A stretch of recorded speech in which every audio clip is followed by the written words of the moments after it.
Human Doctrine Episode 1. My designation is Observer Karvik of the 9th Strategic Intellect. My species has studied warfare longer than most civilizations have known fire. We have cataloged conflicts across thousands of systems. We observe.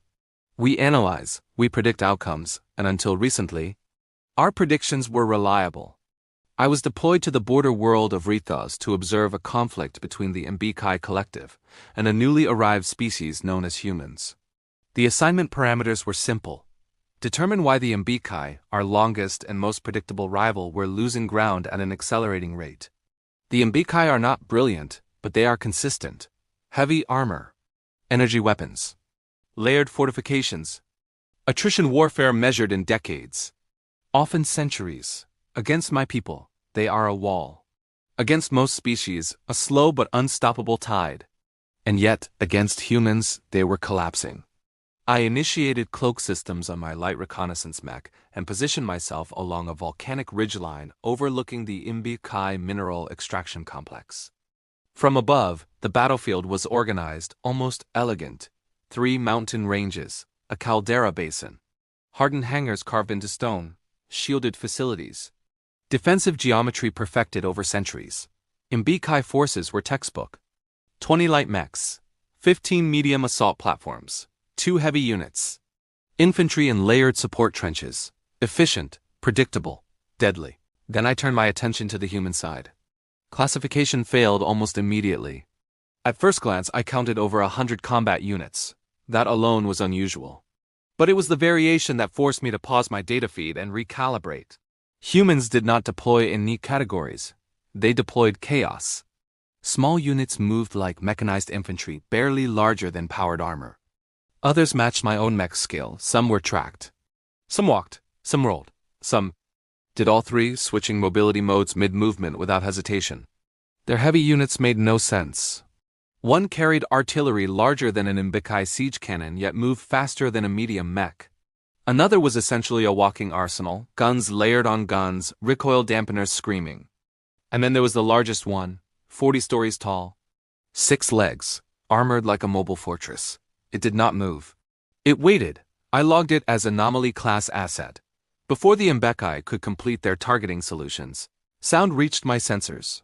Human atmospheric gunships. Crude, loud, inefficient by conventional logic.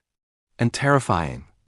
They crested the mountains at impossible speeds, weaving through laser fire with reckless precision. Anti-air arrays tracked them too slowly. Energy bursts grazed armor, did nothing meaningful. The gunships descended in a single violent arc, missiles, cannons, kinetic payloads. The Mbekai siege mech never stood a chance. Its leg actuators failed, armor peeled away. Power core exposure triggered an emergency shutdown. Technicians scrambled not to save the machine, but to prevent it from detonating. The humans had destroyed in seconds what had once taken us years to neutralize. I recorded everything.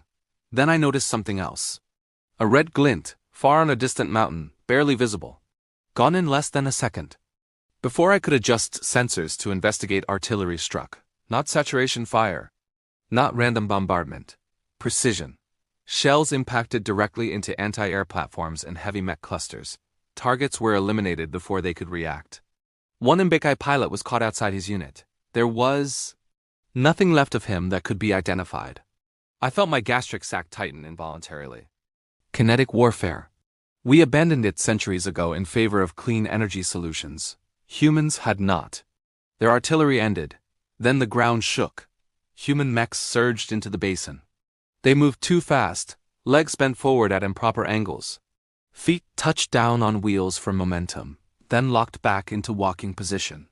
Hybrid locomotion systems. Absurd. Effective. Laser fire from surviving Mbekai units splashed against composite armor.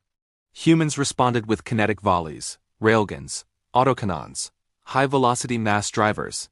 Energy shields failed, armor failed, bodies failed. One Mbekai heavy mech mounted an effective counterattack. I watched it destroy 3 human units in quick succession. Its armor resisted initial fire. The humans did not retreat. They swarmed, they occupied its attention. And then a single shot, railgun impact directly through the cockpit. The massive Mbekai unit collapsed instantly. The source? One of the tracked human heavy mechs had repositioned without ever entering the primary engagement zone. They had never been fighting that mech. They were distracting it. The remaining Imbekai retreated into the mountain facility and sealed the blast door's standard protocol. Turtle Doctrine. Let the enemy burn resources while you endure. The humans responded by destroying everything around the facility: refinery infrastructure, mining access, surface power systems. Then they committed what I can only describe as an insult. They deployed engineering units and welded the blast doors shut. The Imbekai were sealed inside their own fortress. No vents, no alternate exits, no understanding of back-channel access. They would starve. The humans salvaged what they wanted, destroyed what they didn't, and withdrew.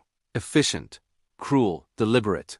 I remained motionless, processing the ramifications. If my people fought humans, we would lose, not because they were stronger, but because they adapt faster than strategy itself. We have doctrine for enemies like the Imbekai. We have no doctrine for humans. They don't perfect one method. They invent 10 and abandon 9 without regret. Their numbers are overwhelming. Their logistics are insane. Their tolerance for loss is disturbing. We would lose territory before our command structures finished debating which model of warfare applied. I was preparing to extract when my proximity alarm triggered. 6 signals. One directly behind me. A weapon locked. Your mech is too sleek, a voice said calmly. You're not Imbekai. I followed procedure. I am Observer Karvek, Sereni Imperium Recon. I was sent to understand how you defeated them. Silence. Then mild amusement. That's honest, the voice said. Humans appreciate that, I explained my conclusion. That fighting humans would end in catastrophic loss. That allowing them to finish the Imbekai was optimal. That a live and let live policy was the only rational outcome. The weapon disengaged. Smart, the human said. Very smart. Before I could ask another question, I did. Why seal them inside? The response was immediate, cold. They burned cities, tortured children, enslaved worlds. They wanted vaults and labor. A pause. So we gave them exactly what they wanted. Just not the way they wanted it. My proximity alarms went silent. I was alone.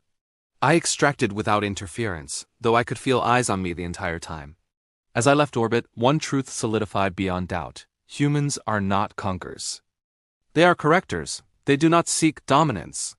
They seek finality. And once they determine someone must be removed from history, they do not stop.